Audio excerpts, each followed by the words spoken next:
Attention au tir. Non, là, il a fait une 10. Là. Non, il a fait un 10. On 10, voit bien, là. on voit le soleil 10. même qui brille derrière. Ouais. Ah ouais. Ouais, tu as fait dans le 10 à gauche. Attendez, il n'y a qu'à mettre une balle. Hein, voilà. Charger. Et... Voilà.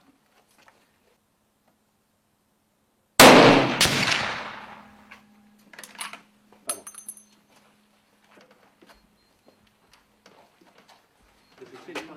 À droite, elle est à droite.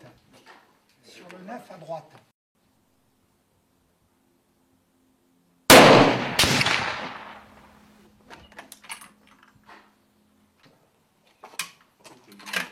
Il faut y aller doucement, il faut le monter, hein, Ok. en fonction. Ouais, hein, parce que là, j'étais en appui sur les mains. Là. Ah oui, non, mais il faut monter. Il faut y aller doucement.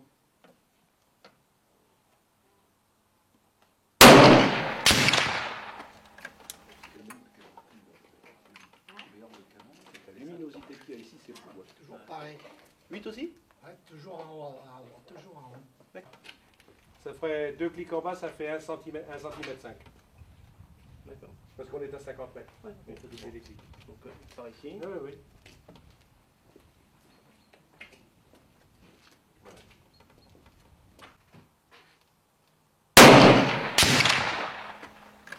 Mieux. Mieux. Mieux. Mieux. Ça rapproche Ouais, du parce que- 0. Ça fait clic. Attention au tir. Non, mais colle là, d'abord. Est-ce qu'il faut monter, il faut Non, descendre? non, c'est bon. C'est bon? Je vais pas la tenir là, moi. Je peux pas épauler. Tu as épaulé ou pas là? J'ai vu que tu collais pas. On tire pas comme ça, brevet.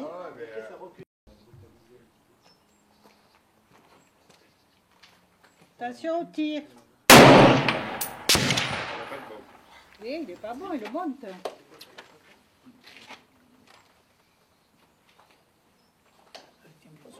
Toujours en haut. Les amis toutes les deux à ça, au même endroit là. Mais où? Ça, Ils sont En tous dessous, les deux là. au même endroit. Tu tiens pas ta carabine. Là. Mais elle ne tient pas là. Attends, si elle tenait pas sa carabine, elle les mettrait pas tout au même endroit. Hein. Donc elle la tient sa carabine. On est sur un stand de tir. Attends, je vais essayer une balle, on va voir un peu où elle tire cette carabine. Parce que... C'est court, hein, attention. Ah oui, je sais. non, c'est qu'elle monte, j'arrive pas à la tenir en étant sur le... Non mais regarde comme il la tient. Ah bah oui, mais attends, tu ne retiens pas comme ça quand tu chasses. Hein. Non mais là c'est pour faire un réglage. La détente qu'elle a dessus, faut pas s'étonner de tirer un peu n'importe où. Hein. Il faut aller la chercher. Hein. Au compte, elle gratte cette détente, ça part jamais. C'était cher. Je crois que tu as mieux tiré que lui, Yann. Ouais. Toi, tu as tiré. Et j'ai là. tiré haut parce Tu es un qu'elle peu est descendu. montée, mais... Ah, descendu quand même. Entre ces deux balles, je crois. Voilà, là c'est quasiment normal. Là. Oui, Mais bon, globalement, elle tire par là. Hein. Ouais. Globalement, elle tire par là. Hein. Oui mais elle, Non, mais voilà, c'est parce et elle, qu'elle elle est- je tire l'ai là. pas tenue, elle est montée, c'est normal. Ah non, elle monte que quand la balle est sortie. Hein. Donc ça n'a rien à voir. Ça n'a rien à En voir. général, on porte plutôt à gauche.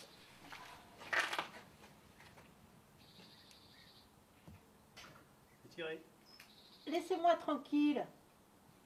Attention, je vais tirer. Putain, je bouge. Et je crois que laissez-la là. Hein.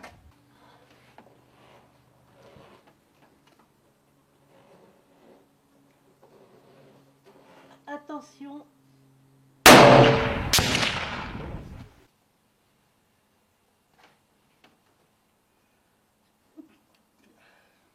Je vais tirer.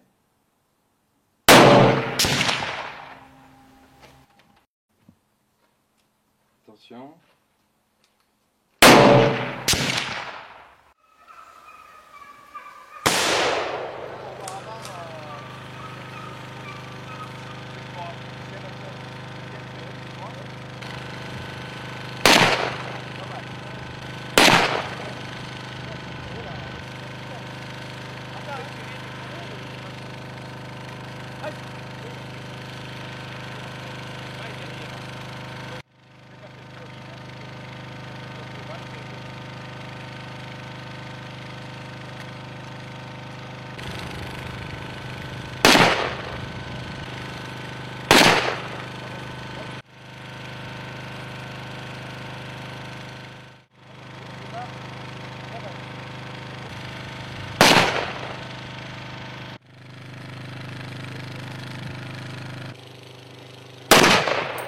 bas. Tu as tapé en bas.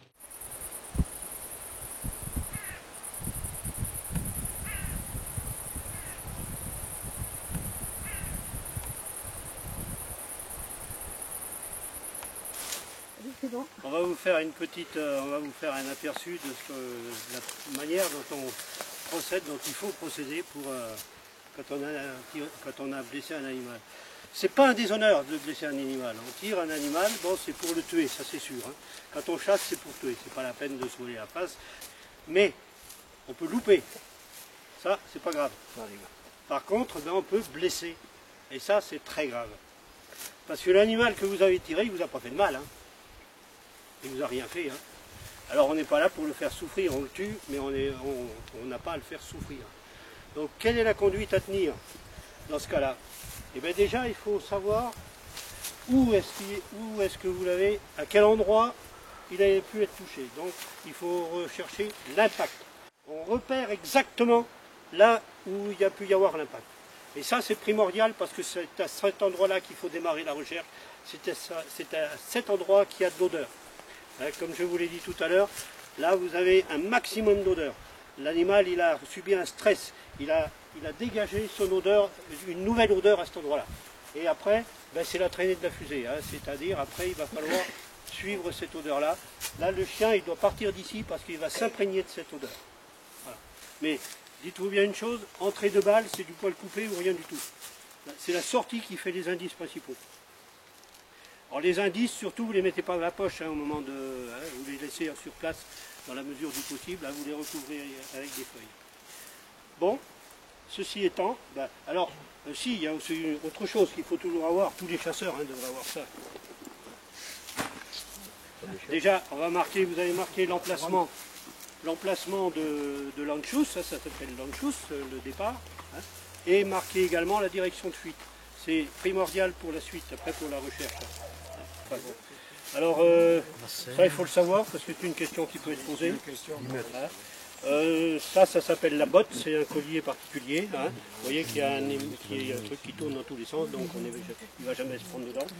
Et ça c'est la longe. Alors contrairement à ce qu'on a vu hier soir en vénerie, c'est l'ensemble qui s'appelle la botte. La longe, combien de mètres pour l'examen? Alors ils disent 6 mètres minimum. Alors 6 mètres, pour faire une recherche avec une longe de 6 mètres, moi j'y vais pas. Hein. 10 mètres c'est le minimum. Hein. Et alors à l'examen, il faut répondre quoi? Bah, ils vous diront, s'ils vous demandent le minimum, vous mettez 6 mètres.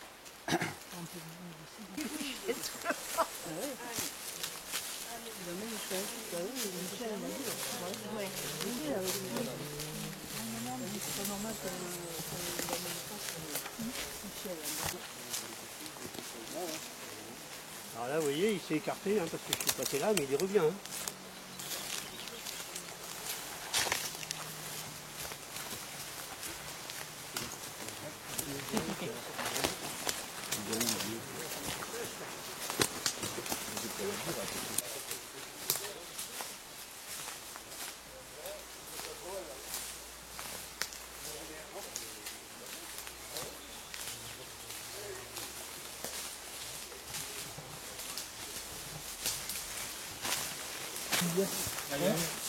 Tu comme là? Il a traversé la route ou pas? Non, il était là, il a été remisé là. Bon, vous tirez, comme je vous ai dit, son odeur change, les chiens ils ne savent plus où ils vont là. Hein, alors ça c'est un excellent indice, hein. Même s'il n'a pas marqué, il faut y aller voir là. Hein. Ça veut dire que l'odeur n'est plus la même, donc il a pris le coup. Hein. Et à ce moment-là, évitez qu'ils poursuivent, parce qu'il y en a, ils vont reprendre la voie et ils vont y aller. Il faut savoir qu'un animal qui est blessé, s'il n'est pas poursuivi, il va s'arrêter dans le kilomètre. La plupart du temps. Il va s'arrêter. Alors après, ben, si on le laisse tranquille, ben, qu'est-ce qui se passe hein? Il va se coucher, il va s'ankyloser, il va devenir fiévreux, et puis on va le trouver là. Si jamais on le poursuit, on ne le retrouve pas. Parce qu'il va poursuivre, il va courir jusqu'à épuisement total. Hein? Et ils peuvent faire du chemin. Hein? Voilà. Donc voilà la manière de procéder.